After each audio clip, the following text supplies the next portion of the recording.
ప్రతి నెల ఒకసారి పార్టీ మీటింగ్ పెట్టుకుందాం.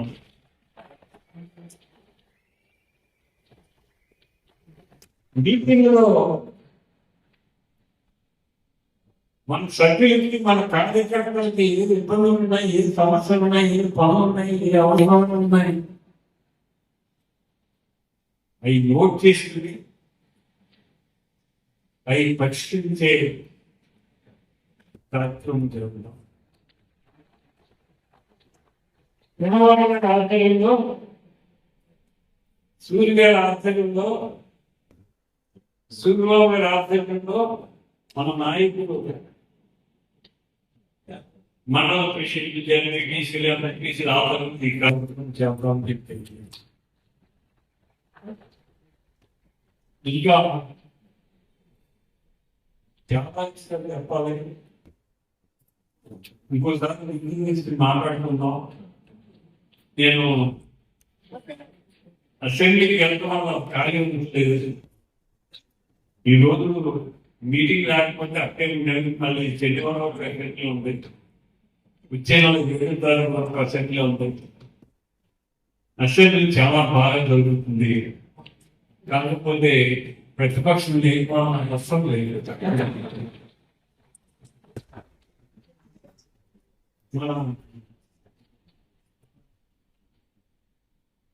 నాయకుడు కళ్యాణ్ గారు మాట్లాడుతుంటే, ఏదైనా విషయం చెబుతుంటే అది వెంటనే నోట్ చేసుకుంది, వెంటనే దాంట్లో రిప్లై ఇస్తున్నారో మాకు చాలా తృప్తిగా ఉందని చెప్పి తెలియజేస్తుంది.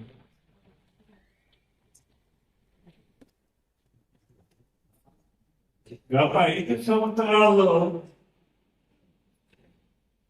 ప్రభుత్వాన్ని విధ్వంసం చేశారు జగన్మోహన్ రెడ్డి గారు. ఏ శాఖకు వెళ్ళినా డబ్బు లేదు, అప్పుల్లో డబ్బు లేదు, అప్పుల్లో. ముఖ్యమంత్రి గారు కూర్చునే నుంచి కూడా 30 సంవత్సరాలు సరిపడ తాకట్టు పెట్టేసారు. ఇప్పుడేమో అభివృద్ధి, సంక్షేమం రెండు ఉన్నారు. సంక్షేమం లేకపోతే ఇదే ప్రభుత్వంలో. అభివృద్ధి చేయాలంటే ఆర్థికంగా బలంగా ఉండాలి. ఇటువంటి పరిస్థితుల్లో ఈ మాట ఎందుకు చెప్తున్నానంటే, భగవంతుడు మంచివాడికి ఏదో కార్యక్రమం మన మహానుభావుడు నరేంద్ర మోడీ దేవుడు వచ్చి కోట్లాది రూపాయలు, అమరావతి రాజధాని కోట్లాది రూపాయలు, పోలవరం ప్రాజెక్టు కోట్లాది రూపాయలు, వైజాగ్ స్టీల్ ఫ్యాక్టరీ కోట్లాది రూపాయలు, ఏది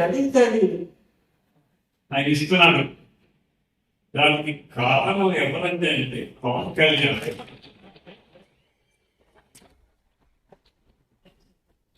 అటువంటి అదృష్టం మనకి భగవంతుడికి పవన్ కళ్యాణ్ రూపంలో ఇచ్చాడు. లేకపోతే ఆంధ్ర రాష్ట్రం ఎక్కిపోయి సంస్కృతి వేసాడు. ప్రభుత్వంలో ఏది చూసినా అవినీతి.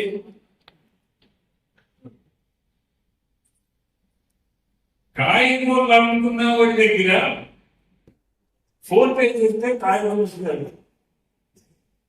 ఆయన ప్రభుత్వంలో బ్రాంతి షాప్ పెట్టి డబ్బులు మంచి గాంధీయడం, గాంధీ అవినీతి, ఇసుక అవినీతి, మైనింగ్ అవినీతి, ఇన్ని అవినీతితో ప్రభుత్వం నడిపించారు. పవన్ కళ్యాణ్ మహానుభావుడు లేకపోతే ఈ రాష్ట్రం అదృష్టం పోలేదు. ఈ నాయకులు ఎన్నుకునే అవకాశం మనకు వచ్చింది. మనం ఎన్నుకున్నాం, మంచి ఫలాలను చూపిస్తాం. మన పెనుమానం నియోజకవర్గంలో ఈ 3 సంవత్సరాల్లో సమస్య లేని నియోజకవర్గంగా చేసే బాధ్యత